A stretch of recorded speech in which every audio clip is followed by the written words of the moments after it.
Hello everyone, আসসালামু আলাইকুম। Welcome to my blog video. আশা করি তোমরা সবাই ভালো আছো। আমের আচার খেতে কার না ভালো লাগে, কিন্তু ব্যস্ততার কারণে ঘরে অনেকেরই আমের আচার বানানো হয় না, তাই ভাবলাম তোমাদের সাথে আজকে আমি এই রেসিপিটা শেয়ার করি। সবার প্রথমে আমগুলোকে ধুয়ে ভালো করে একটি প্যানে বসিয়ে দিতে হবে। তারপর এখানে দিয়ে দিচ্ছি চিনি, লবণ, দিয়ে দিয়েছিলাম আমি সামান্য পরিমাণ হলুদ কালার আসার জন্য। তারপরে চুলা আঁচটাকে লো আঁচে রাখতে হবে যাতে নিচ থেকে পুড়ে না যায়, আর বারবার করে কিছুক্ষণ পর পর লাড়া দিতে হবে। তারপরে আমি একটি কড়াই নিয়ে কড়াইতে কিছু শুকনা মরিচ দিয়ে দিলাম ভাজার জন্য, কারণ আমি আচারের ভিতরে শুকনা মরিচ গুঁড়ো করে দেব।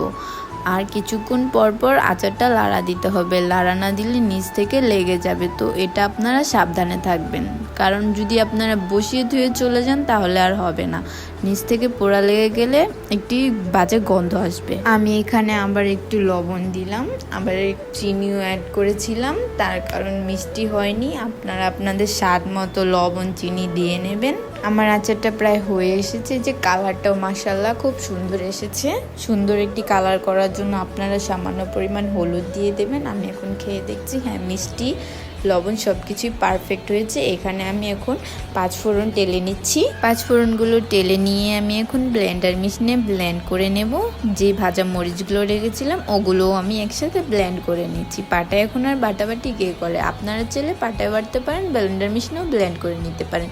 এখানে আমি এসে দেখি আমার আমের আচারটা প্রায় হয়েই এসেছে। এখন আমি এখানে পাঁচফোড়ন দিয়ে ভালোভাবে নাড়িয়ে মিশিয়ে নেব।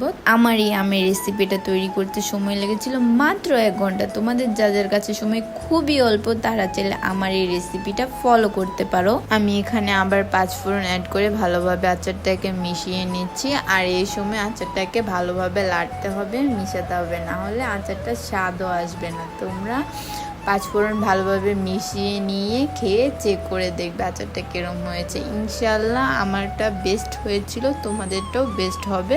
বন্ধুরা, তোমাদের কাছে যদি আমার ভিডিওটি ভালো লেগে থাকে একটি লাইক, কমেন্ট এবং একটি শেয়ার দিয়ে আমার পাশে থাকবে। সবাই ভালো থেকো, সুস্থ থাকো। আল্লাহ হাফেজ।